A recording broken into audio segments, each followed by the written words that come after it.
तो चलिए आज हमारे पास गायत्री तीर्थ शांति कुंज पर आधारित कुछ काफी दिलचस्प सामग्री है जी। इसमें शांति कुंज के उद्देश्य, वहाँ का माहौल और जीवन शैली पर बात की गई है।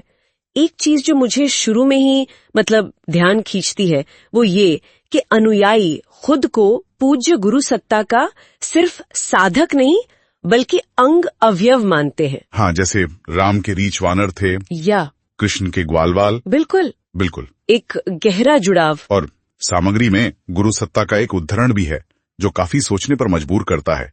वो कहते हैं कि लोग उन्हें संत या सिद्ध समझते होंगे, पर उनके अंदर तो बदलाव लाने की एक तीव्र बेचैनी, एक आग जल रही है। जी हाँ, ये उनके मिशन को दिखाता है। तो आज हमारी कोशिश रहेगी कि शांति कुंज के इसी मूल दर्शन को समझें, वहाँ के माहौल का क्या असर है और ये जो दिनचर्या बताई गई है इसके पीछे क्या सोच है। हाँ बिल्कुल, और इस सामग्री के हिसाब से देखें तो सबसे बड़ा लक्ष्य जो सामने आता है वो है मनुष्य में दैवत्व का उदय और धरती पर स्वर्ग का अवतरण।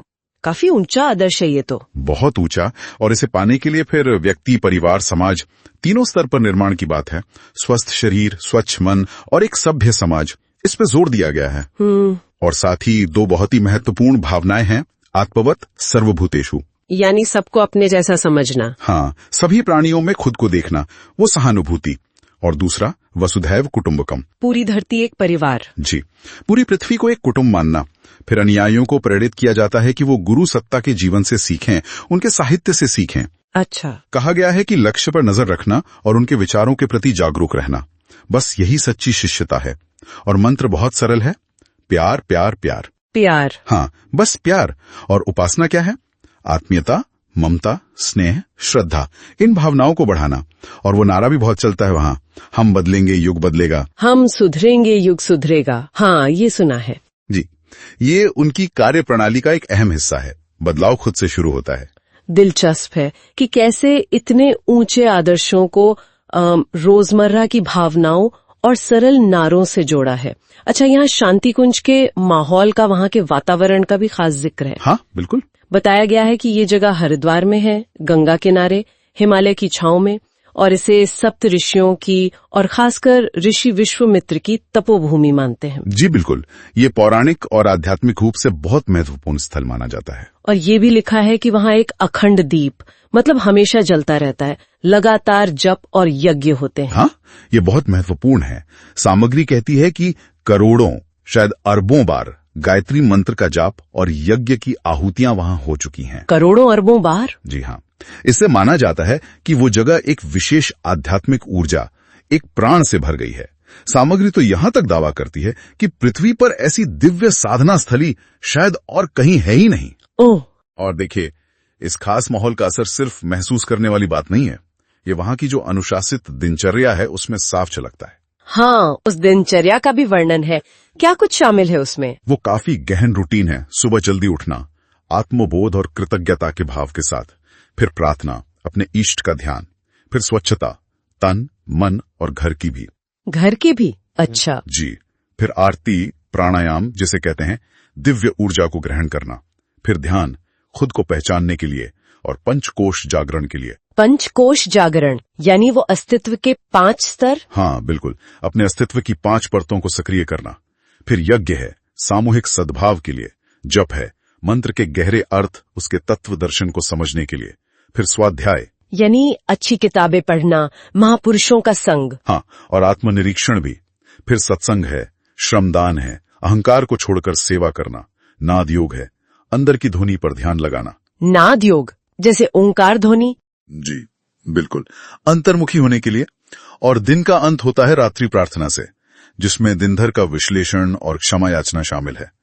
तो आप देखें, ये पूरी दिनचर्या व्यक्ति को पूरी तरह से अंदर और बाहर से बदलने के लिए डिजाइन की हुई लगती है। वाकई ये तो बहुत ही विस्तृत और अनुशासित जीवन शैली है। अच्छा, इसमें जीवन जीने के कुछ सूत्र या फॉर्मूले भी दिए गए हैं ना? हाँ, दिए हैं।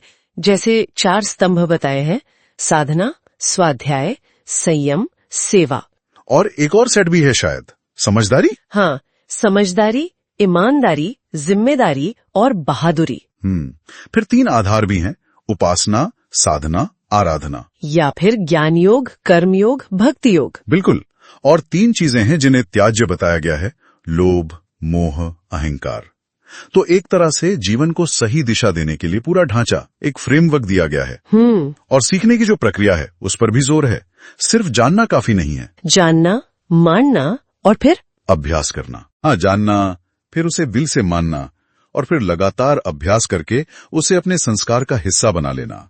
इसके लिए अपनी कोशिश तो चाहिए ही, लेकिन कहते हैं कि शांति कुंज जैसा सही माहौल। हाँ, माहौल की बात बार बार आ रही है। जी। और बाहरी मदद जैसे प्रेरणा, मार्गदर्शन, स्नेह, ये सब भी बहुत जरूरी माने गए हैं। अच्छा, तो कुल मिलाकर देखें तो ये सामग्री यही बताती है कि शांति कुंज एक विशेष आध्यात्मिक माहौल, एक अनुशासित दिनचर्या और गुरु सत्ता के दिए सिद्धांतों के जरिए व्यक्ति और समाज दोनों को बेहतर बनाने का एक बहुत ही व्यवस्थित प्रयास है। और जीवन जीने की जो विधा है उसे सिर्फ जानने या मानने तक नहीं, बल्कि उसे रोजमर्रा की प्रैक्टिस में उतारकर सहज बना लेने पर ही सबसे ज्यादा जोर है। और अंत में एक बात और कही गई है कि इंसान को ऐसी जिंदगी जीने की कोशिश करनी चाहिए जो लोक मंगलकारी हो, दूसरों का भला करे। जी, जिससे ईश्वर की कृपा मिले, आत्मा को शांति मिले और समाज में सम्मान भी मिले। बिल्कुल। हाँ, तो इस पूरी चर्चा से एक सवाल मेरे मन में आ रहा है।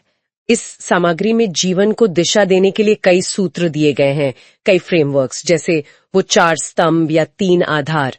क्या आपको लगता है कि इस तरह का जो स्ट्रक्चर्ड नजरिया है, ये व्यक्तिगत विकास के लिए इस खास आध्यात्मिक संदर्भ के बाहर भी उतना ही प्रासंगिक हो सकता है?